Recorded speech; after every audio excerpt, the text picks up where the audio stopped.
Nomor 1. Disajikan beberapa contoh sumber daya alam. Peserta didik dapat mengelompokkan sumber daya alam tersebut berdasarkan kriteria tertentu secara tepat. Ya.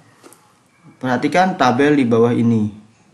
A. Minyak bumi, B. Air, C. Kayu, D. Udara, E. Batu bara, F. Emas. Dari sumber daya alam di atas yang dapat diperbaharui adalah, ya, sini ada soalnya ya, kita cari kata kuncinya adalah sumber daya alam yang dapat diperbaharui, ya.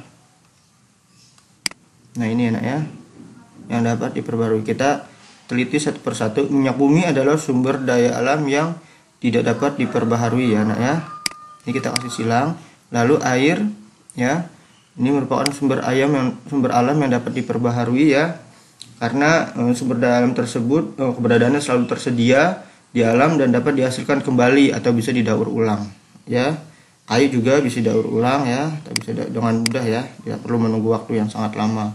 Udara juga, ya. Lalu batu bara ini tidak dapat diperbaharui karena prosesnya sangat lama, ya. Dan emas juga tidak dapat diperbaharui. Jadi jawabannya yang tepat adalah B, C, D, ya. Atau karena di sini ada dua, jadi kita hanya memilih yang C dan D, yang B, ya. Oke.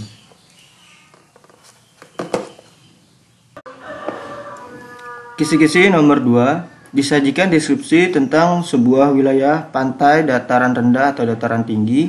Peserta didik dapat menyebutkan jenis tumbuhan yang dapat hidup dengan subur sesuai dengan karakteristik salah satu wilayah tersebut dengan tepat. Ya, wilayah dataran yang memiliki ketinggian lebih dari 200 meter di atas permukaan laut.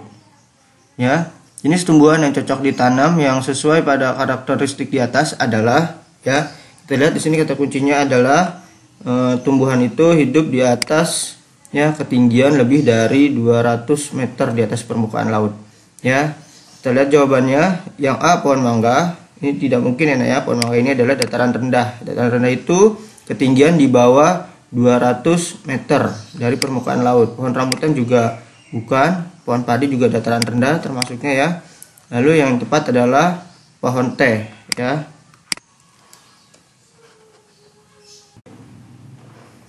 Kisi-kisi nomor 3. Disajikan gambar tari daerah. Peserta didik dapat menentukan pasangan gambar dan daerah asalnya dengan tepat. Ya, kita lihat di sini soalnya. Pasangan yang cocok sesuai dengan gambar tersebut adalah, ya. Jadi kita harus teliti satu-satu, ya. Pasangan yang cocok. Kita lihat gambarnya satu persatu. Di sini ada tari saman. Tari saman itu tarian yang berasal dari daerah Aceh. Ini salah, ya. Jelas yang A salah. Berarti ini A bukan, ya. Lalu yang B ini tari Jaipong, ya. Ini adalah tari Jaipong. Ini tari Jaipong ini berasal dari Jawa Barat, ya. Ini bukan, ya. Ini asal dari NTB, juga bukan, ya. Lalu yang C yaitu ini tari kecak dari Bali, ya, betul, ya. Tari kecak berasal dari Bali, ya. Lalu ini tari nguri berasal dari Aceh. Ini salah, ya. Jadi yang tepat adalah jawabannya yang C. Kisi-kisi nomor 4. Disajikan gambar tempat ibadah. Peserta didik dapat menjodohkan tempat dengan agama yang ada di Indonesia dengan benar, ya. Kita lihat soalnya. Perhatikan tabel berikut. Ini ada tabelnya, ya, tempat ibadah dan agama. Tempat ibadah yang sesuai dengan agama pada gambar tersebut terdapat pada nomor.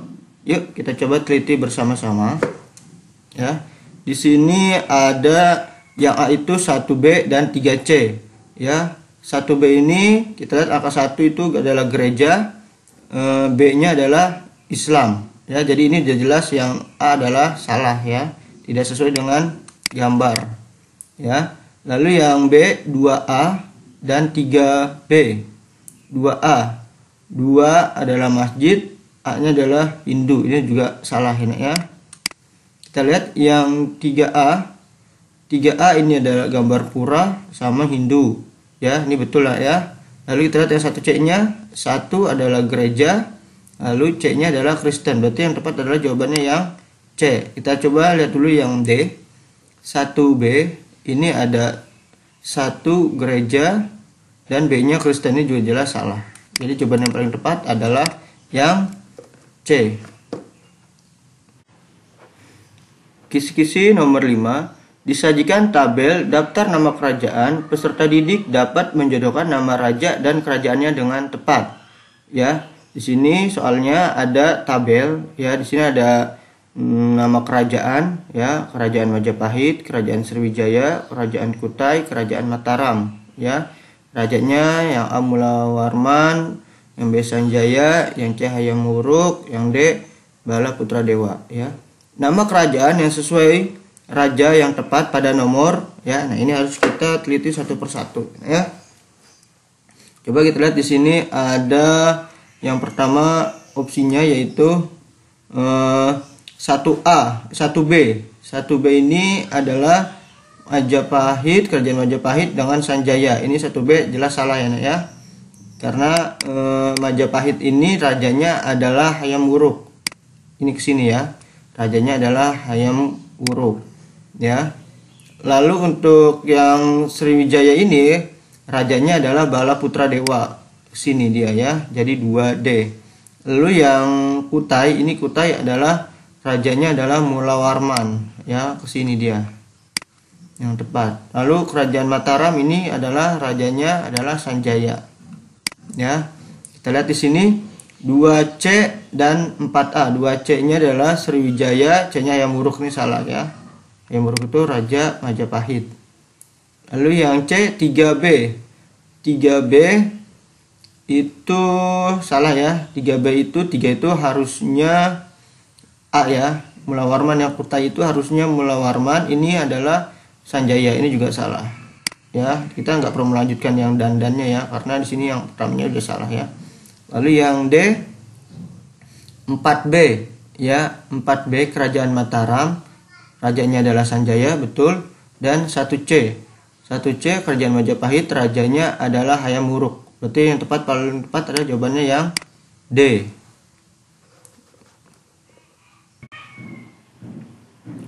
Kisi-kisi nomor 6. Disajikan gambar candi yang masih ada di Indonesia. Peserta didik dapat menentukan peninggalan kerajaan Buddha dengan tepat, ya. Perhatikan gambar berikut, ya.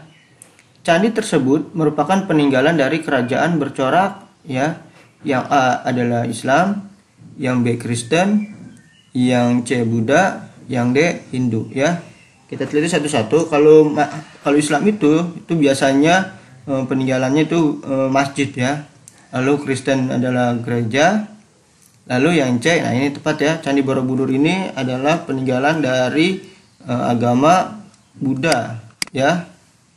Lalu yang D adalah Hindu. Nah, Hindu juga sebenarnya candi juga, ya, tapi bukan Candi Borobudur, ya. Tapi Hindu itu biasanya candi Prambanan yang ada di Sleman, Yogyakarta, lalu Candi Dieng yang ada di Wonosobo, Candi Gedong Songo yang ada di Semarang, ya, Candi Jago yang ada di Malang, ya, dan lain-lain, ya. Jadi jawaban yang paling tepat adalah Buddha, ya, atau yang C. Kisi-kisi nomor 7. Disajikan pernyataan peserta didik mampu mengidentifikasi manfaat letak strategis Indonesia, ya. Kita lihat di sini pernyataannya. Letak astronomis Indonesia berada di antara 6 derajat lintang utara sampai dengan 11 derajat lintang selatan dan 95 derajat bujur timur sampai 141 derajat bujur timur, ya. Sehingga posisi Indonesia menjadikan sangat strategis dalam bidang pelayaran dan perdagangan dunia, ya. Kita lihat soalnya di sini manfaat positif yang dimiliki Indonesia sesuai dengan pernyataan tersebut adalah, ya, kita lihat di sini adalah kata kuncinya, ya. Di sini adalah letak strategis, ya. Letak strategis ini dalam pelayaran dan perdagangan di dunia, ya. Kita lihat opsinya. Terdapat banyak gunung api sehingga tanah subur yang mengandung mineral, ya. Ini kurang tepat, ya. Jalur perdagangan antara benua Asia dan benua Australia, ya. Ini kita tandain dulu. Lalu yang C, banyak lahan untuk industri dari penanaman modal dalam negeri dan modal asing. Ini juga kurang tepat, ya, karena di sini kata kuncinya letak strategis dalam bidang pelayaran dan perdagangan dunia, ya. Melimpahnya hasil laut yang bisa diekspor ke luar negeri, ini juga kurang tepat ya. Jadi di sini karena di sini bidang pelayaran dan perdagangan, maka sini kita lebih tepat jawabannya yang B ya. Jalur perdagangan antara benua Asia dan benua Australia. Jadi jawaban yang tepat adalah yang B.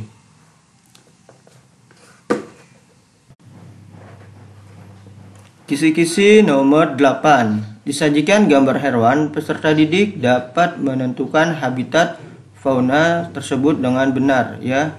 Jadi habitat itu tempat tinggalnya hewan tersebut ya. Nah, di sini ada gambarnya ya. Ini ada gambar gajah ya. Habitat fauna tersebut adalah yang A gurun ya, lalu yang B adalah laut, yang C hutan, yang D rawa. Kita lihat di sini yang A gurun bukan ya. Jadi gajah itu bukan tempat tinggalnya di gurun. Lalu laut juga bukan ya, hutan ini kayaknya lebih tepat ke hutan ya. Rawa juga bukan. Jadi jawaban yang paling tepat adalah di hutan. Kisi-kisi nomor 9. Disajikan sebuah ilustrasi, peserta didik dapat mengidentifikasi karakteristik Indonesia sebagai negara agraris ataupun maritim secara tepat ya. Perlu diketahui juga nih, agraris ini biasanya berkaitan sama pertanian, lalu maritim ini berkaitan dengan kelautan ya. Kita lihat di sini sebuah ilustrasinya ya. Wilayah Indonesia wilayah negara Indonesia sangat strategis, yaitu berada di antara dua benua dan dua samudra ya. Selain itu, negara Indonesia juga dipenuhi perairan hingga 3/4 dari wilayahnya atau sekitar 75% dari seluruh luas negara Indonesia. Oleh karena itu, ya, negara Indonesia disebut sebagai negara, di sini kita lihat kata kuncinya adalah 3/4 ya. 3/4 atau 75% itu adalah dipenuhi dengan perairan ya, dipenuhi dengan perairan atau laut. Nah ya. Jadi di sini jawabannya yang paling tepat adalah A agraris bukan, negara kepulauan juga bukan, ya, industri juga bukan. Jadi yang C yang tepat adalah yang D ya, negara maritim atau kelautan ya. Kisi-kisi nomor 10. Disajikan gambar dataran rendah, peserta didik dapat mengidentifikasi kegiatan ekonomi di wilayah tersebut dengan benar ya. Coba perhatikan gambar, di sini ada gambar dataran rendah, ini tepatnya adalah gambar pabrik-pabrik ya, gambar pabrik-pabrik. Kegiatan ekonomi yang sesuai dengan gambar tersebut adalah ya, kalau gambar pabrik itu coba kita lihat di sini yang A opsinya adalah petani ya. Kita lihat ini bukan jawabannya ya. Lalu nelayan ya, nelayan ini biasanya adanya di laut ya. Yang C buruh, nah ini yang tepat adalah jawabannya yang buruh. Peternak juga bukan ya. Jadi jawaban nomor 10 yaitu yang C.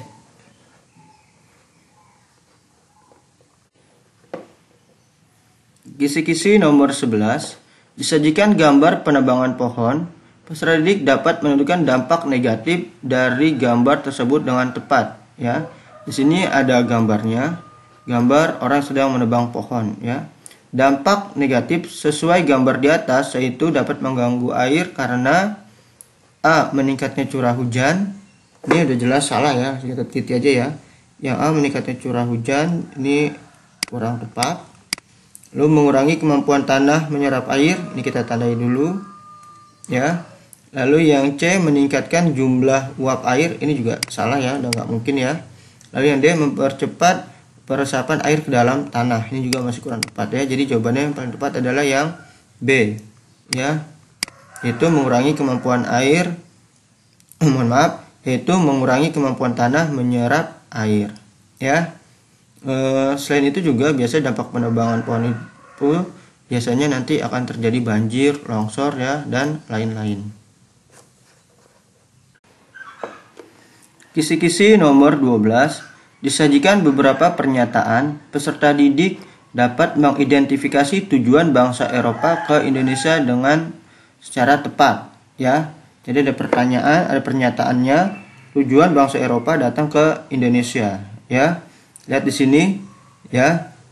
Yang pertama yaitu memberikan bantuan pendidikan kepada rakyat Indonesia ya. Yang ini udah jelas salah ya nak ya. Ini kita langsung teliti aja, ini jelas salah. Ini bukan tujuan bangsa Eropa datang ke Indonesia ya. Menguasai rempah-rempah langsung dari sumbernya. Nah, ini betul ya. Lalu membantu Indonesia dalam urusan politik ya. Kayaknya nggak mungkin ya datang ke Indonesia membantu urusan politik Indonesia, enggak ya. Bangsa Eropa nggak mungkin ya. Nomor 4 yaitu menguasai daerah strategis baik dalam perdagangan maupun militer. Ini juga bisa ya. Karena bangsa Eropa itu datang ya, dia ingin menguasai daerah perdagangan ya ataupun militer. Yang termasuk tujuan bangsa Eropa datang ke Indonesia adalah, nah kita lihat ya tujuannya ya, 2 dan 4. Jawabannya yang D.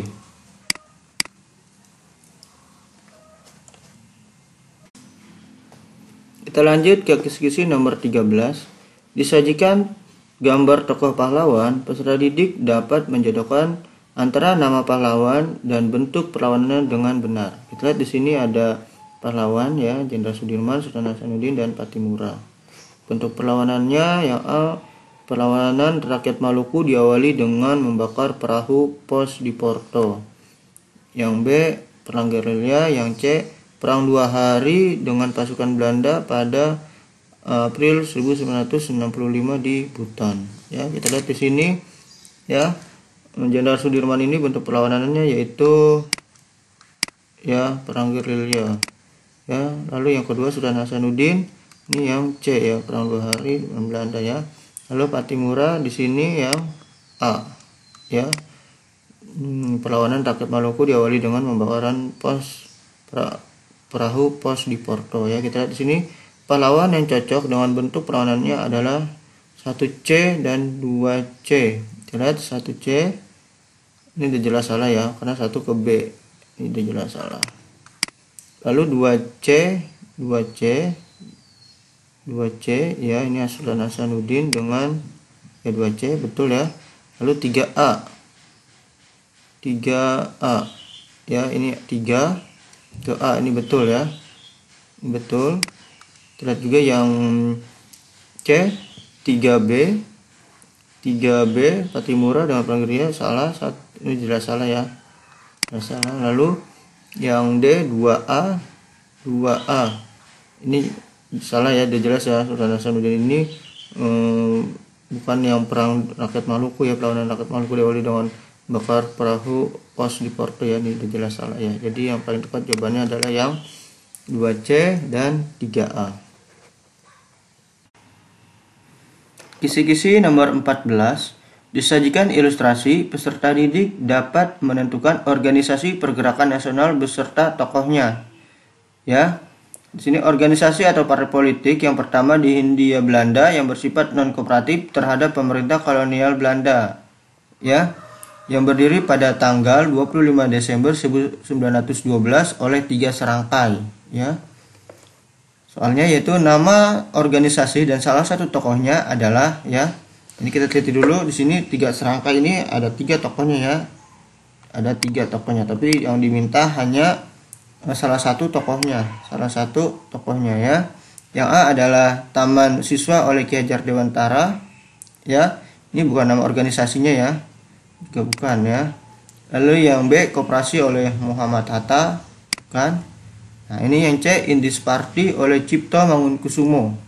Ya, ini jawabannya tepat ya. Jadi 3 serangkai itu didirikan oleh 3 orang ya. Yang pertama itu ada Ki Hajar Dewantara, ada Dawes Dekker, lalu ada yang terakhir Cipto Mangunkusumo. Jadi ini Indis Party ini salah satunya didirikan oleh Cipto Mangunkusumo ya. Lalu yang D Budi Utomo oleh Dr. Sutomo, ini juga kurang tepat ya. Indis Party itu atau 3 serangkai ya, organisasi Indis Party itu ya yang didirikan oleh Cipto Mangunkusumo, Ki Hajar Dewantara, dan Dawes Dekker. Jadi jawabannya yang tepat adalah yang C. Kisi-kisi nomor 15. Disajikan pernyataan usulan dasar negara dari berbagai tokoh ya. Peserta didik dapat menentukan usulan dasar negara yang disampaikan oleh Insinyur Soekarno dengan tepat ya. Jadi di sini nanti yang diminta adalah usulan dasar negara yang disampaikan oleh Insinyur Soekarno ya. Kita lihat pernyataan berikut di sini, kebangsaan Indonesia ya. internasionalisme dan perikemanusiaan, mufakat dan demokrasi. Yang keempat, paham persatuan. Yang kelima, perhubungan negara dan agama. Yang keenam, kesejahteraan sosial. Yang ketujuh, ketuhanan yang berkebudayaan. Ya, soalnya kita lihat di sini yang merupakan usulan dasar negara yang disampaikan oleh Insinyur Soekarno adalah, ya, di sini kita lihat di sini adalah usulan negara yang disampaikan oleh Insinyur Soekarno. Ya, kita lihat jawabannya yang paling tepat adalah ini merupakan usulan Soekarno, ya, kebangsaan Indonesia. Lalu yang kedua, internasionalisme dan perikemanusiaan juga termasuk di dalamnya, ya. Lalu mufakat atau demokrasi juga termasuk usulan Insinyur Soekarno, ya. Lalu ini yang keempat, paham persatuan ini oleh Supomo, ya. Paham persatuan oleh Supomo ini bukan. Lalu perhubungan negara dan agama ini juga oleh Supomo, bukan, ya. Lalu kesejahteraan sosial ini juga disampaikan oleh Insinyur Soekarno, ya. Lalu yang ketujuh yaitu ketuhanan dan yang berkebudayaan itu juga oleh Soekarno. Jadi jawaban yang paling tepat adalah yang 1 2 3, ya, 1 2 3. Lalu yang 6 7. Ya, yang jawaban yang paling tepat adalah yang C, ya. Jadi usulan dasar negara yang disampaikan oleh Soekarno adalah kebangsaan Indonesia, internasionalisme atau perikemanusiaan, mufakat atau demokrasi, kesejahteraan sosial, lalu terakhir yaitu ketuhanan yang berkebudayaan. Kisi-kisi nomor 16, disajikan peta negara ASEAN. Peserta didik dapat menunjukkan nama negara ASEAN yang ditunjukkan dalam peta dengan tepat. Ya, kita lihat di sini soalnya ada peta ASEAN, ya, berdasarkan nomor-nomor juga, nomor 1, nomor 2, nomor 3, nomor 4, ya, sampai dengan 10, ya. Nomor 2, pada peta tersebut menunjukkan negara, ya. Nomor 2, ini nomor 2, ya. Kita lihat di sini nomor 2. Ini adalah ini termasuk negara Brunei, bukan, ya. Dan ini yang terletak di Kalimantan, ya, satu pulau sama Kalimantan. Ya, Malaysia juga bukan, Malaysia ada di nomor 4. Filipina, ya. Jadi yang paling tepat adalah Filipina, ya. Jadi nomor 2 ini adalah termasuk peta negara Filipina, ya. Yang D juga bukan. Kisi-kisi nomor 17, disajikan 4 pernyataan tentang karakteristik salah satu negara ASEAN. Itu Singapura, ya. Peserta didik dapat menunjukkan 2 pernyataan yang berhubungan dengan negara tersebut dengan tepat, ya. Kita lihat soalnya di sini, perhatikan karakteristik negara ASEAN. Yang pertama, terletak di semenanjung Indochina dan berbatasan dengan rakyat Cina, ya. Nomor 2, memiliki iklim tropis basah seperti di negara Asia tenggara lainnya. Yang nomor 3, hanya terdapat 1 pulau besar dan 50 pulau kecil yang mengelilinginya. Yang keempat, sebagian besar penduduknya tinggal di sekitar Sungai Merah, ya. Yang menunjukkan karakteristik negara Singapura adalah nomor, ya, di sini kita lihat adalah kata kuncinya karakteristik negara Singapura, ya. Ya, terletak di semenanjung Indochina dan berbatasan dengan Republik Rakyat Cina. Ini juga salah, ya. Kurang tepat, ya. Jadi yang udah jelas yang ada satu-satunya udah jelas salah nih. Ya, karena Singapura ini tidak berbatasan dengan RRC atau Republik Rakyat Cina, ya. Lalu di sini memiliki iklim tropis basah seperti di negara Asia tetangga lainnya. Ini juga masih kurang tepat, ya. Oh iya, pas ini, ya. Nomor 2 tepat, ya. Dia iklimnya tropis, ya. Lalu yang ketiga, hanya terdapat 1 pulau besar dan 50 pulau kecil mengelilinginya.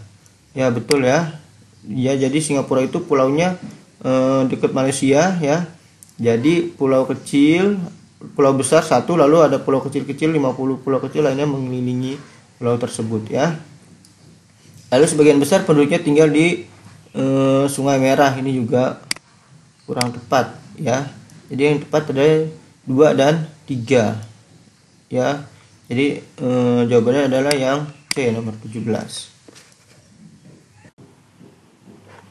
Kisi-kisi nomor 18. Peserta didik dapat menentukan negara anggota ASEAN penghasil besar terbesar di Asia dengan benar. Ya, lihat di sini soalnya, negara penghasil beras terbesar di ASEAN adalah, ya, terlihat di sini kita ketahui bahwa negara terbesar penghasil beras adalah Thailand. Kita lihat di sini benderanya, ini yang A adalah Indonesia, ini adalah bukan, ya. Kita lihat yang A adalah Indonesia, bukan, ya. Yang B ini bendera Vietnam, bukan, ya. Yang D adalah bendera Myanmar, juga bukan. Lalu yang D adalah Thailand. Ini jawaban yang tepat adalah yang D. Kisi-kisi nomor 19. Peserta didik dapat menentukan salah satu persamaan karakteristik geografis negara-negara ASEAN dengan tepat. Ya, kita lihat di sini soalnya. Persamaan karakteristik geografis negara Indonesia dengan Filipina adalah yang A, negara terpadat penduduknya. Ya, ini kurang tepat, ya. Lalu yang B, negara pengekspor emas, juga tidak memiliki kesamaan, ya, secara geografis, ya. Lalu negara kepulauan. Nah, ini, ya. Jadi Indonesia dan Filipina ini termasuk memiliki negara kepulauan, ya. Persamaan itu yaitu negara kepulauan. Ini tepat, ya. Yang D adalah negara industri, juga bukan. Jadi yang tepat adalah yang C. Jadi persamaan Indonesia dengan Filipina adalah negara kepulauan. Kisi-kisi nomor 20. Disajikan deskripsi tentang Gareth Augustus Morgan. Peserta didik dapat menentukan nama alat yang ditemukan oleh tokoh tersebut dengan benar, ya. Kita lihat di sini soalnya ada gambarnya, juga ada deskripsinya, ya. Gareth Augustus Morgan adalah seorang penemu dan pengusaha Afrika Amerika serta seorang pemimpin politik yang berpengaruh, ya. Penemuan Morgan yang paling terkenal adalah yang A, penemu komputer. Kayaknya kurang tepat, ya. Kurang tepat. Yang B, penemu listrik, juga kurang tepat. Lalu yang C, penemu lampu pijar, juga kurang tepat. Lalu yang D adalah, jadi Gareth Augustus Morgan ini adalah penemu lampu lalu lintas, ya. Kita lihat di sini penjelasannya, ya. Nah, ini penemu komputer adalah Charles Babbage, lalu penemu listrik adalah Michael Faraday, lalu penemu lampu pijar adalah Thomas Alva Edison, ya. Jadi penemu lampu lalu lintas adalah Gareth Augustus Morgan.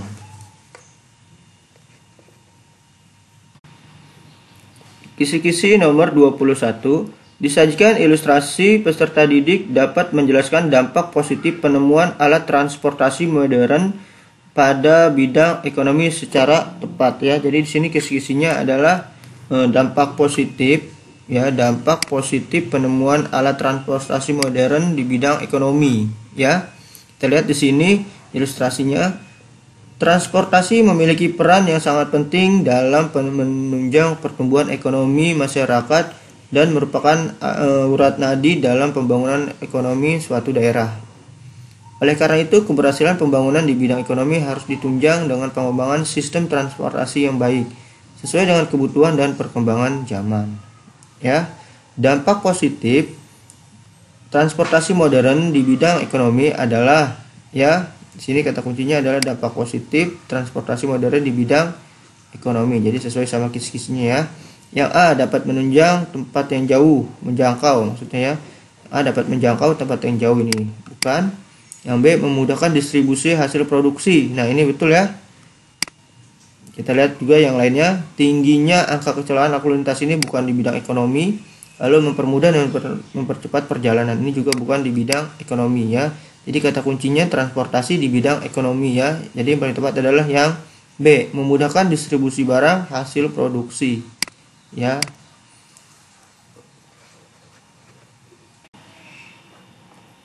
Kisi-kisi nomor 22.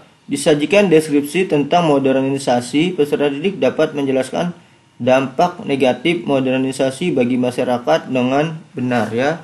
Di sini kisi-kisinya menjelaskan dampak negatif modernisasi bagi masyarakat, ya.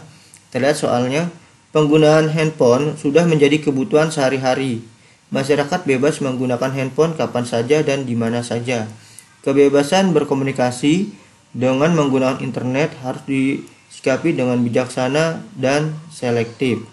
Dampak negatif dari modernisasi adalah dampak negatif di sini dampak negatif Yang A, memesan makanan bisa dilakukan dengan fasilitas transportasi online. Ini merupakan salah satu dampak positif. Jadi nomor yang A kan. Memudahkan komunikasi, ini juga dampak positif Kurangnya interaksi sosial di kehidupan nyata. Nah, ini betul ya. Kita tandai dulu, kita lihat yang D. Yang D, mengirim pesan atau surat menyurat melalui email. Ini juga merupakan dampak positif. Jadi yang paling tepat adalah yang C. Kurangnya interaksi sosial di kehidupan nyata.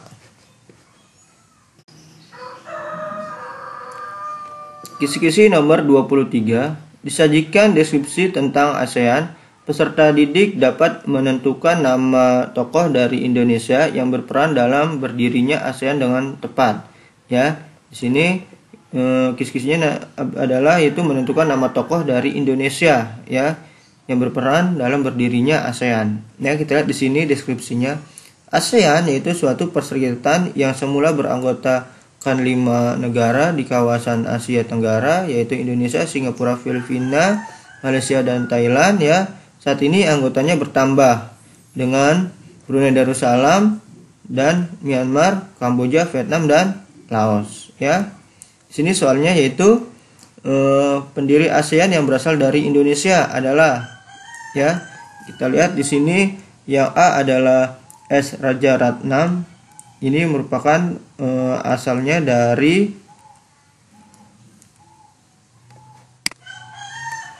Singapura kita lihat kata S berarti Singapura Lalu Narciso Ramos ini dari Filipina Lalu Tanat Koman ini dari Thailand. Kata kuncinya adalah Taha berarti Thailand Lalu ada Malik ini dari Indonesia Ada Malik dari Indonesia. Jadi jawaban yang paling tepat adalah yang D. Kisi-kisi nomor 24. Peserta didik dapat menentukan salah satu manfaat MEA bagi Indonesia dengan tepat Kita lihat di sini soalnya. Salah satu manfaat MEA bagi Indonesia adalah sini kata kuncinya adalah manfaat MEA bagi Indonesia. Kita lihat tuh MEA itu apa sih? Kita lihat penjelasannya MEA singkatan dari Masyarakat Ekonomi ASEAN. Merupakan realisasi pasar bebas di Asia Tenggara yang telah dilakukan secara bertahap mulai KTT ASEAN di Singapura pada tahun 1992. Tujuan terbentuknya Masyarakat Ekonomi ASEAN atau MEA untuk meningkatkan stabilitas perekonomian di kawasan ASEAN serta diharapkan mampu mengatasi masalah-masalah di bidang ekonomi antar negara ASEAN. Kita lihat di sini opsinya yaitu terbukanya lapangan pekerjaan baru. Ini juga termasuk manfaatnya kita tandai dulu. Lalu yang C, yang B, tenaga kerja dari luar ASEAN akan berkurang. Ini bukan manfaatnya Lalu yang C, meningkatnya jumlah penduduk secara cepat. Ini juga bukan manfaatnya. Lalu terbentuknya pusat keamanan dunia di ASEAN. Ini juga bukan salah satu manfaat dari MEA. Jadi yang paling tepat jawabannya adalah yang A, terbentuknya lapangan pekerjaan baru. Kisi-kisi nomor 25. Peserta didik dapat menjelaskan pengertian dari globalisasi dengan tepat Jadi di sini kisi-kisinya adalah pengertian globalisasi Kita lihat soalnya. Suatu proses penyebaran unsur-unsur baru yang menyangkut informasi secara mendunia melalui media cetak dan elektronik. Penjelasan tersebut merupakan dari pengertian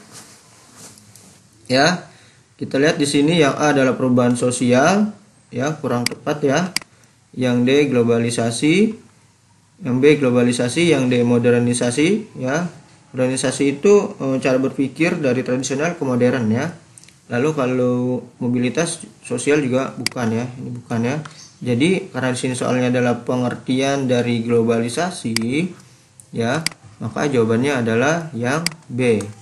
Ya, suatu proses penyebar unsur-unsur baru yang menyangkut informasi secara mendunia melalui media cetak dan elektronik, ya, itu disebut pengertian dari globalisasi. Kisi-kisi nomor 26. Disajikan ilustrasi, peserta didik dapat menganalisis dampak positif dari globalisasi dalam bidang sosial budaya dengan tepat. Kita lihat soalnya. Pengaruh globalisasi di bidang sosial budaya memunculkan berbagai sikap buruk manusia, seperti sikap individualisme, materialisme, dan pola hidup secara konsumtif. Gaya hidup zaman globalisasi mengharuskan manusia untuk bekerja keras agar mendapatkan uang yang cukup untuk bertahan hidup. Dampak positif dari globalisasi sosial budaya adalah, ya, yang A, terjadinya eksploitasi sumber-sumber daya alam yang mengakibatkan kerusakan lingkungan. Yang B, lunturnya nilai budaya asli. Ya, yang D, berkembangnya ilmu pengetahuan dan teknologi yang membuat orang menjadi malas. Kualitas atau tingkat kehidupan menjadi lebih baik, ya. Kita lihat di sini soalnya adalah, ya, dampak positif dari globalisasi sosial budaya, ya. Yang pertama yaitu terjadi eksploitasi sumber daya alam, ya, yang mengakibatkan kerusakan lingkungan. Ini kurang tepat, ya. Lunturnya nilai budaya asli juga kurang tepat karena di sini adalah dampak positif dari globalisasi soalnya, ya. Berkembangnya ilmu pengetahuan dan teknologi membuat orang menjadi malas, ya, ini juga kurang tepat. Jadi jawaban yang paling tepat adalah yang D, kualitas atau tingkat kehidupan menjadi lebih baik. Ini merupakan salah satu dampak positif dari globalisasi. Kisi-kisi nomor 27. Disajikan 5 pernyataan. Peserta didik dapat menunjukkan 3 makna proklamasi kemerdekaan bagi bangsa Indonesia dengan benar. Ya, di sini ada 5 pernyataan makna proklamasi, ya. Lihat di sini yang pertama, puncak perjuangan untuk mengusir penjajah, ya. Lalu yang kedua, sebuah amanat yang saling mendukung intoleransi dan memajukan diri sendiri, ya. Ini yang dua ini sebenarnya bukan makna ini, ya, bukan makna dari proklamasi, ya. Yang ini betul, ya. Kita di sini soalnya makna proklamasi kemerdekaan bagi bangsa Indonesia, ya, adalah, nah, ditunjukkan nomor, ya. Nomornya, ya, proklamasi bagi kemerdekaan Indonesia, ya. Karena di sini ada intoleransi dan memajukan diri sendiri, ini juga termasuk bukan, ya. Bukan makna dari proklamasi. Penanda lahirnya bangsa negara Indonesia dan mengganti hukumnya dari hukum kolonial menjadi hukum nasional. Ini betul, ya. Ini merupakan dari makna proklamasi. Melindungi kekerasan dan diskriminasi kepada rakyat, ya. Melindungi, ini jelas salah, ya. Masa kekerasan dilindungi, ya. Ini juga salah, ya. Oke. Kita lanjut yang nomor 5, pembentuk pemerintah yang diakui oleh rakyat dan negara lain sehingga mewujudkan keadilan dan kemakmuran. Ini tepat. Jadi jawabannya yang paling tepat adalah 1, 3, dan 5. 1, 3, dan 5 ini jawabannya yang D.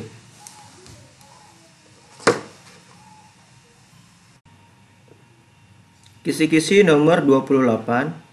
Disajikan tabel gambar tokoh yang terlibat dalam proklamasi kemerdekaan dan perannya. Peserta didik dapat menjodohkan dengan tepat, ya. Di sini ada nama tokoh dan peran, ya. Di sini ada nama tokohnya, ini adalah Sayuti Melik dan Ibu Fatmawati, ya. Yang A Sayuti Melik, yang B adalah Ibu Fatmawati. Kita lihat di sini perannya mengetik teks proklamasi, tempat menyusun teks proklamasi, yang kedua, lalu yang ketiga mengibarkan bendera merah putih, yang keempat menjahit bendera merah putih, ya, yang kelima membacakan teks proklamasi, lalu yang keenam yaitu merumuskan konsep teks proklamasi, ya. Kita lihat di sini soalnya, peran yang terlibat dalam proklamasi kemerdekaan yang sesuai dengan tokoh tersebut terdapat pada, lihat di sini kita ketahui bahwa, ya, kalau Sayuti Melik itu, ya, tokoh yang mengetik teks proklamasi, ya. Kita lihat di sini dia A1, ya. Lalu kalau yang Ibu Fatmawati ini adalah yang menjahit bendera merah putih. Jadi Jawaban yang tepat adalah A1 dan B4. Yang D ya, A1 dan B4. Ya. Kisi-kisi nomor 29, disajikan 6 pernyataan. Peserta didik dapat memilih 3 pernyataan yang termasuk upaya pelajar dalam memaknai kemerdekaan dengan tepat. Ya, kita lihat di sini kisi-kisinya yaitu upaya pelajar ya, upaya pelajar dalam memaknai kemerdekaan. Ya, ini ada pernyataannya. Bangga memakai produk luar negeri, ini bukan termasuk upaya ya, salah ya. Ya, bersikap toleransi kepada sesama, ini juga betul ya. Lalu yang ketiga, mengikuti upacara bendera karena terpaksa, ini juga bukan ya, bukan ya. Lalu yang keempat, belajar lebih giat agar bisa menjadi penerus bangsa yang baik dan hebat, ini termasuk ya ke dalam memaknai kemerdekaan ya. Lalu melawan para wisatawan asing yang berasal dari Belanda, ini bukan ya. Menerima adanya perbedaan seperti perbedaan suku, agama, adat dan lainnya, ini termasuk ya, termasuk upaya pelajar dalam memaknai kemerdekaan ya. Sini contohnya benar kan ya, upaya pelajar dalam memaknai kemerdekaan ya. Jadi jawaban yang paling tepat yaitu adalah 2, 4 dan 6. Jawaban yang tepat adalah yang C.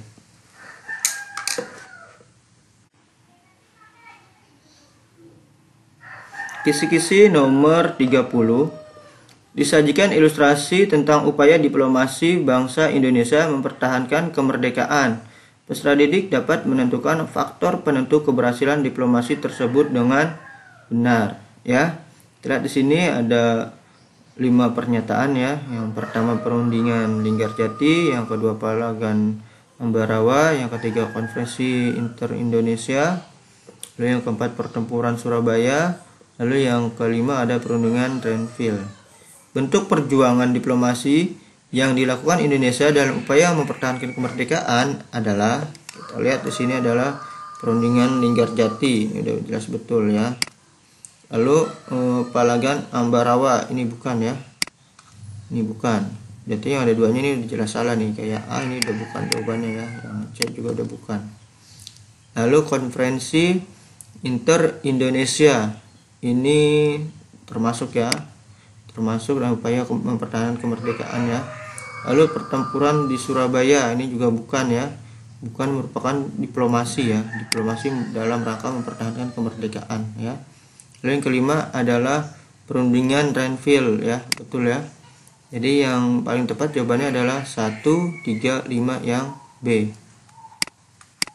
ya. Kita lanjut ke kisi-kisi nomor 31.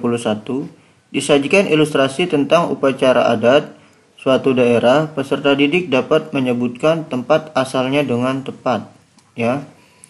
Upacara pembakaran jenazah umat Hindu merupakan salah satu ritual yang dilaksanakan untuk mengembalikan roh leluhur ke tempat asalnya. Ngaben berkonotasi halus yang sering disebut pelabon. Pelabon berasal dari kata lebu yang artinya pratiwi atau tanah. Pelabon artinya menjadikan pratiwi abu. Untuk menjadikan tanah itu ada 2 cara, yaitu dengan cara membakar ngaben dan menanam ke dalam tanah atau metanam ya. Upacara pembakaran jenazah tersebut berasal dari daerah, ini yang ngaben ya, berasal dari daerah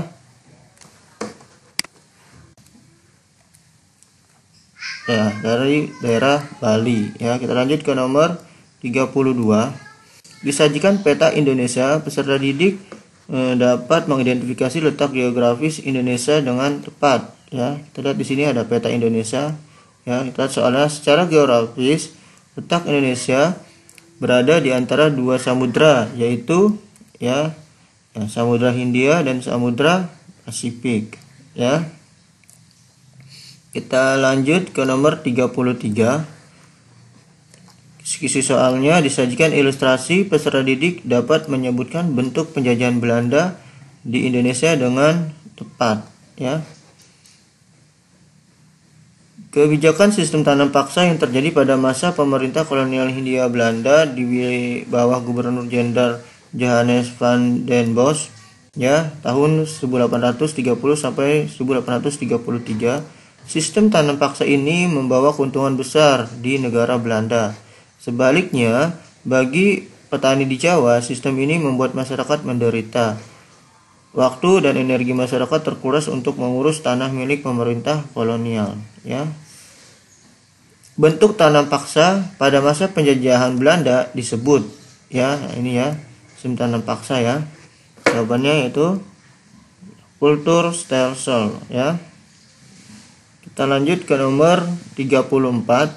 Isinya yaitu disajikan gambar patung yang merupakan ciri khas salah satu negara ASEAN. Peserta didik dapat menyebutkan nama negara, letak patung tersebut dengan tepat ya. Kita di sini adalah ada gambar patung ya.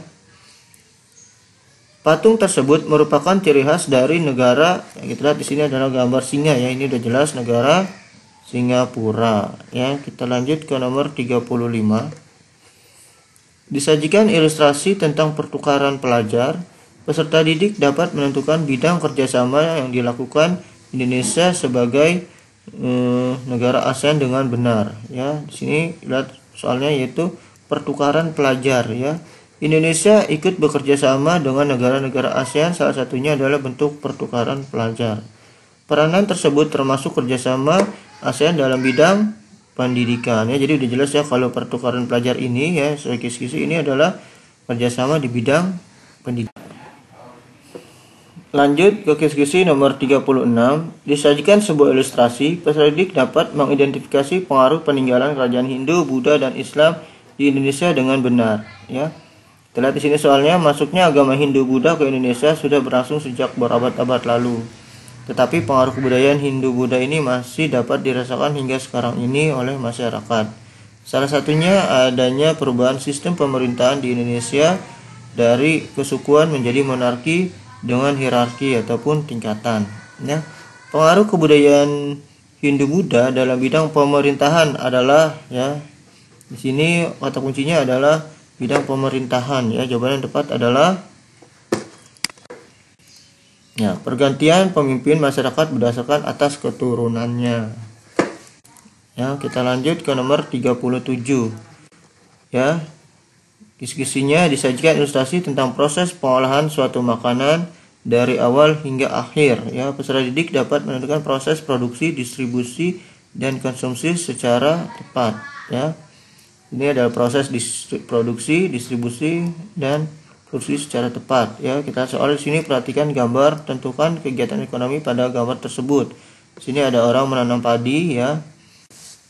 Menanam padi ini menanam padinya ini disebut yaitu produksi ya, karena proses penciptaan adanya penambahan nilai guna dari barang ataupun jasa ya. Kita lanjut, di sini adalah proses distribusi ya. Di sini adalah distribusi itu ya, kegiatan pemasaran barang untuk memperlancar dan mempermudah penyampaian barang dan jasa. Jadi ini dikirim ya, lalu dibawa ke toko-toko ataupun ke agen-agen ya yang ada di pasar ataupun tempat lainnya. Kita lanjut ya. Itu yang terakhir, yang ketiga adalah konsumsi ya. Kegiatan ekonomi yang menghabiskan nilai guna suatu barang atau jasa secara berangsur atau langsung habis ya. Jadi konsumsi itu adalah menghabiskan nilai guna suatu barang ataupun jasa. Kita lanjut ke kisi-kisi nomor 38. Disajikan gambar alat komunikasi modern. Peserta didik dapat menjelaskan perubahan sosial budaya dalam kehidupan masyarakat atas ditemukannya alat komunikasi tersebut dengan benar ya. Di sini kita lihat di sini kisi-kisinya yaitu menjelaskan perubahan sosial budaya ya, karena ditemukannya alat komunikasi modern. Kita lihat soalnya di sini ada gambar handphone ya. Setelah ditemukannya alat tersebut, perubahan sosial apa yang terjadi dalam kehidupan masyarakat? Ya, jawabannya yaitu perubahan sosial yang terjadi setelah adanya teknologi handphone. Masyarakat dapat berkomunikasi dengan orang yang berbeda wilayah secara cepat. Ya, Kita lanjut ke nomor 39. Ya, peserta didik dapat menjelaskan 3 peran Indonesia di ASEAN dengan benar, ya. Jadi 3 peran Indonesia di ASEAN, ya. Sini soalnya adalah jelaskan 3 peran Indonesia di ASEAN. Jawabannya yaitu penggagas lahirnya ASEAN, lalu penyelenggara KTT ASEAN pertama di Bali, lalu yang ketiga yaitu penggagas pembentukan komunitas keamanan di ASEAN. Ya, kita lanjut ke nomor terakhir yaitu nomor 40. Ya, peserta didik dapat memberikan 3 contoh perilaku pelajar dalam upaya mempertahankan kemerdekaan Indonesia. Ya, jadi nanti soalnya ini berkaitan sama contoh perilaku pelajar, ya, dalam upaya mempertahankan kemerdekaan. Dari sini soalnya sebutkan 3 contoh perilaku pelajar dalam upaya mempertahankan kemerdekaan Republik Indonesia. Ini yang pertama jawabannya yaitu giat belajar, mengikuti kegiatan ekstrakurikuler dan gemar membaca. Lalu yang kedua berusaha menghasilkan prestasi yang membanggakan diri sendiri, keluarga, dan bangsa Indonesia. 3. Meningkatkan kreativitas dan berarti menciptakan inovasi untuk memajukan bangsa Indonesia, ya. Nah, cukup sekian pembahasan soal dan bedah kisi-kisi untuk mata pelajaran IPS. Semoga kalian semua dapat menyelesaikan dengan baik sehingga lulus di satuan pendidikan. Amin amin ya rabbal alamin. Saya mohon maaf apabila ada kata-kata yang salah. Wassalamualaikum warahmatullahi wabarakatuh.